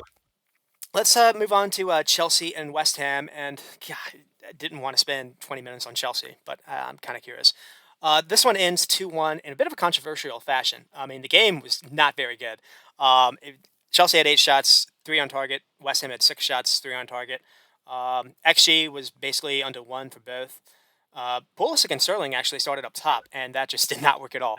Tuchel did make Yeah. some subs in the second half. He brought on Chilwell, Havertz, and I think Mount. And basically, Chilwell was kind of the hero of the game. Scored and also created the goal for Havertz. So What are your thoughts on Chelsea, at least for this game? And I guess we can get into the mess that happened this morning. Well, yeah, it was really bizarre to see Pulisic and Sterling start up top, and I mean, I was happy to see Pulisic start finally because I know a lot of Americans want him to get more playing time. But yeah, it didn't work, and that's not great for Pulisic, I don't think. Although Tuchel's now gone, so but I mean, yeah, I don't. It kind of sometimes these results kind of paper over Chelsea's cracks. I know like Fofana was his first game, so he's getting used to the team.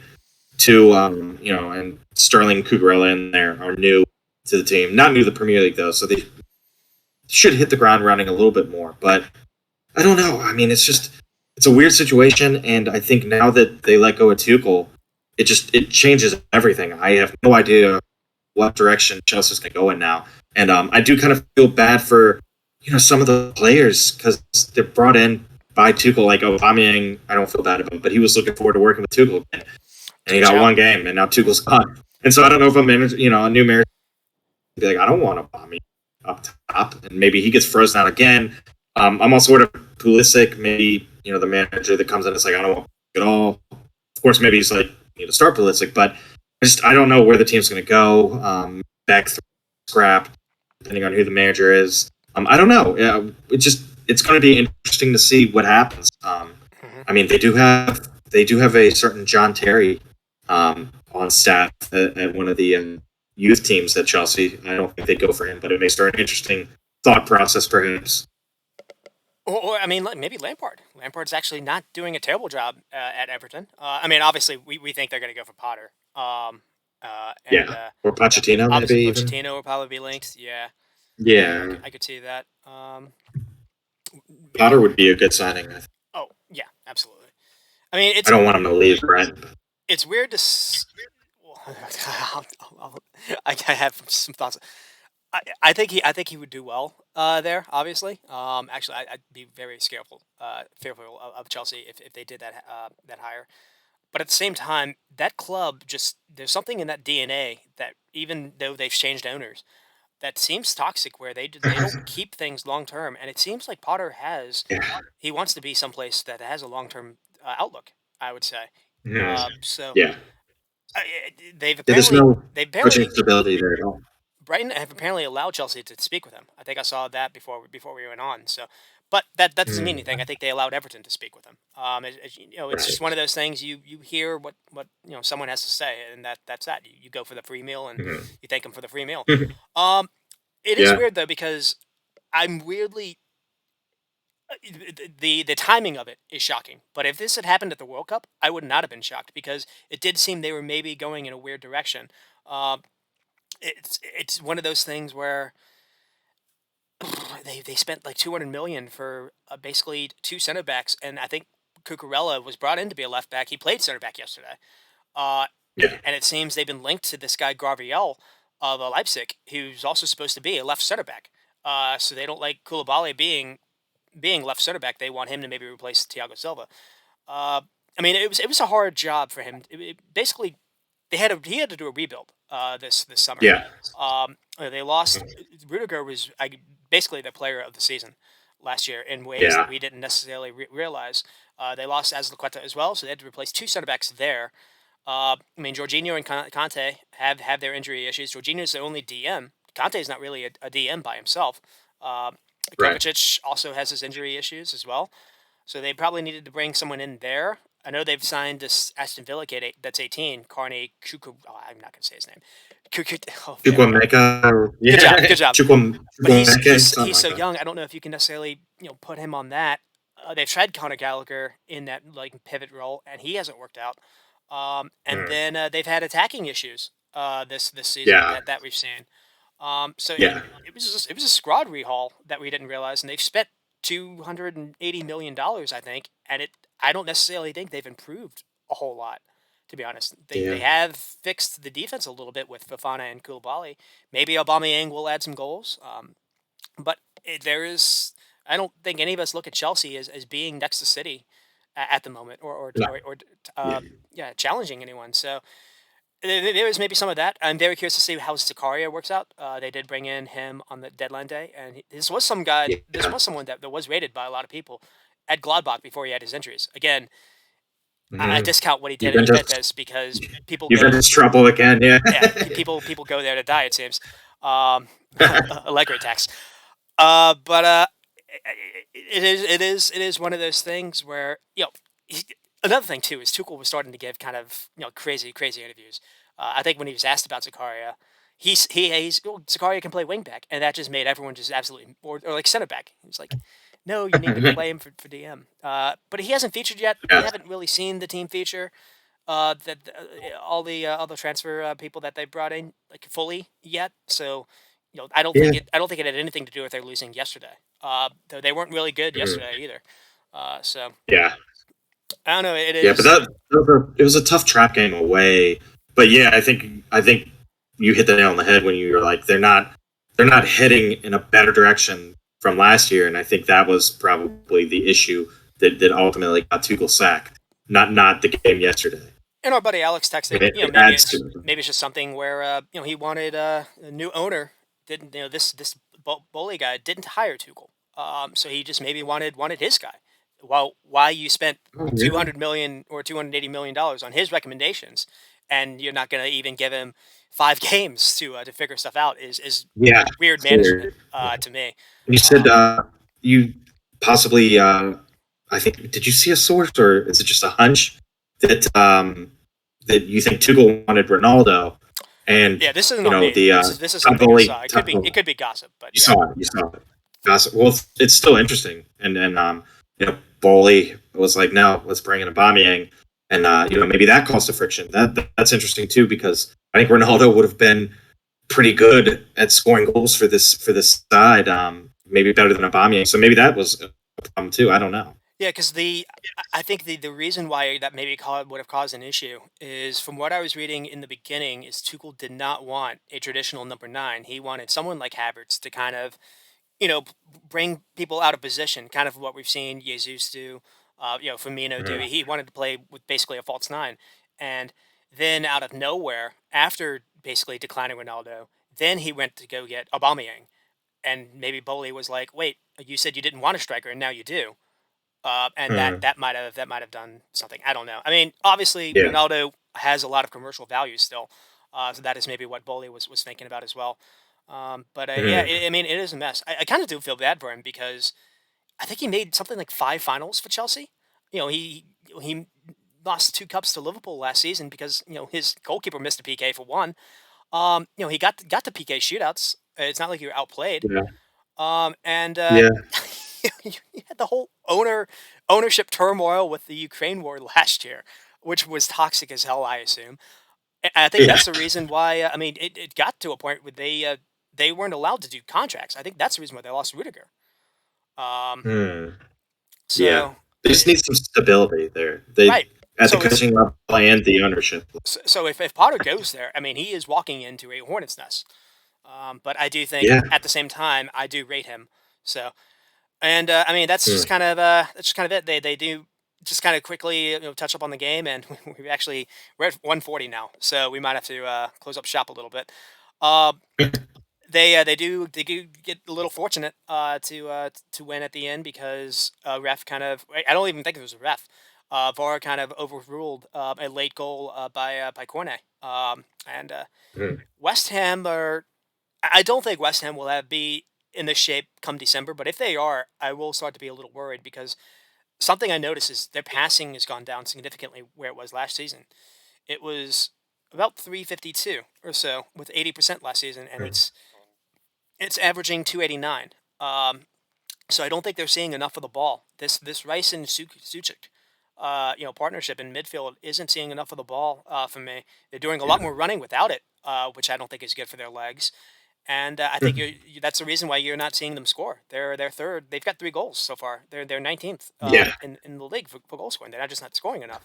Now, Cornet coming in could maybe help with that a little bit. He'll get goals by himself. It's interesting he hasn't been starting for them yet, and I think Paqueta, as he gets more game time, will be a little bit more Yeah. impactful as well. But I mean, do you have Yeah. any closing Bowen. thoughts on West Ham? Well, yeah, like Bowen last year was one of the main guys, not only scoring goals but assisting too, and he hasn't been playing well. So yeah, like maybe swap him out for Cornet, and then Pagata there too. That might rectify the situation a little bit. Antonio scored finally. He looked kind of tired, in the earlier game. So maybe he's coming back into some kind of fitness. But yeah, for me, the main man Bowen just has kind of been absent this year so far, and that's a huge reason why they have been struggling to score. So they either need to get him firing or maybe just take him out and put Cornet in. Interesting. I'm thinking of Cornet maybe more on the other side, but that could be worth a shot as well. I'm pretty sure he can play on both. Yeah, and put Antonio on the right. Yeah, some kind of combo of that. Yeah. Or even and that is something we would say because Scamacca wasn't able to go this game, but he will. I think it was just like an illness. So we might see Antonio and Scamacca at the same time, which could be interesting. Which could help them as well. I think they'll be fine, but it's not the best start for them. That's to say the least. This seat might be getting hot for Moyes too. We'll see. Well, another thing I'm concerned about is for the last 2 seasons, the 2 teams getting close to kind of breaking that top 6 were Leicester and West Ham. And the fact that they never were able to do it, I am worried that that's maybe hurt them a little bit. Is, I mean, it's you like the idea of there being like a merit-based system, and it seems it's maybe too hard for these clubs, but I don't know. That might be reading too much into it. We'll kind of end with Spurs Fulham, and then maybe say 1 or 2 words, I guess, with like kind of the clubs in relegation, because we are going a little long. Spurs do win 2-1 versus Fulham. This is Fulham off the back of a very good performance on Arsenal, a very good performance versus Brighton. So I think this is a pretty good win for Spurs, and I really like that they had 23 shots and 10 on target. And it's not just Kane firing. I mean, Højbjerg helped out a little bit, but Richarlison started this game, not Kulusevski. Yeah, and I thought they looked pretty good with Richarlison. So yeah, he's been good.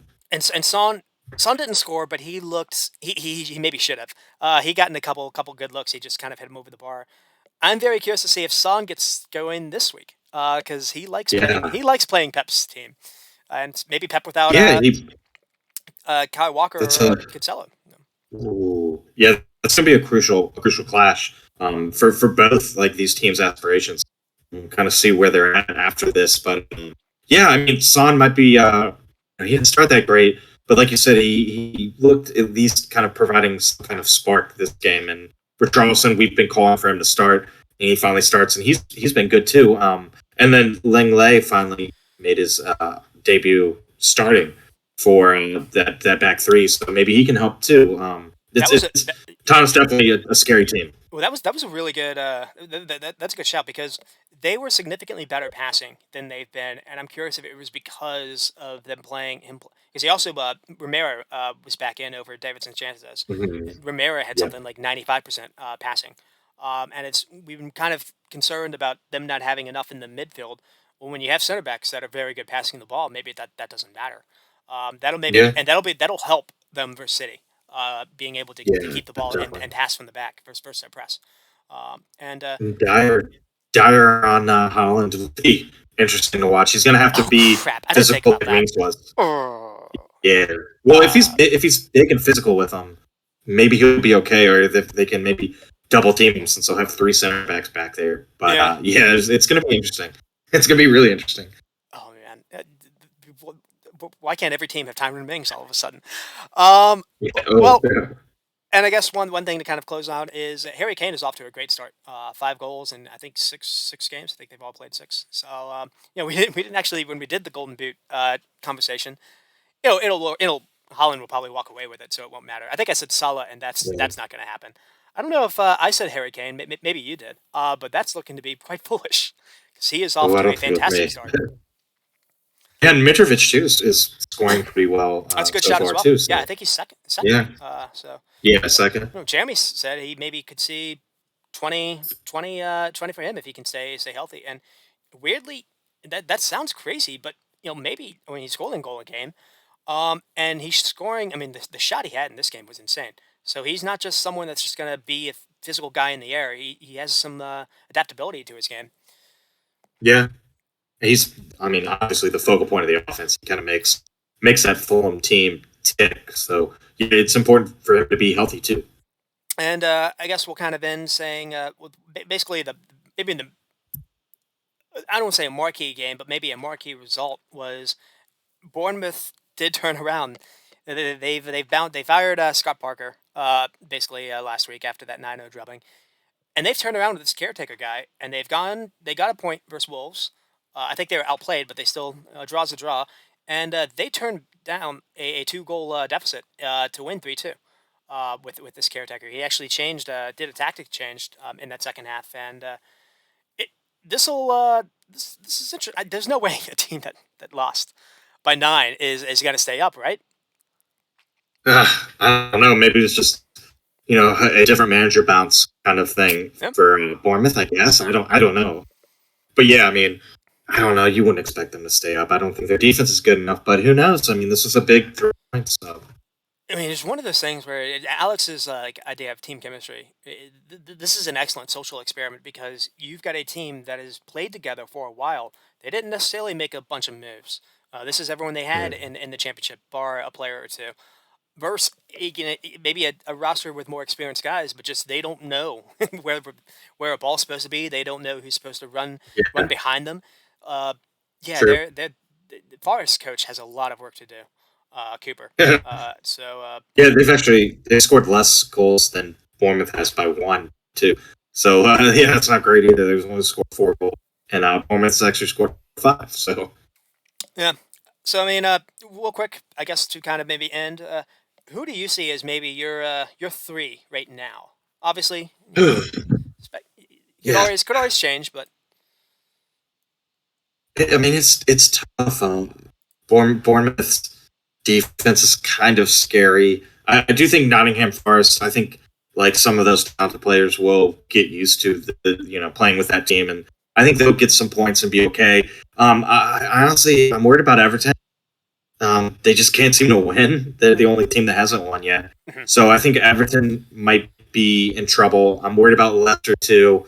But then I think maybe one of the teams up kind of in the middle of the pack might start to fall.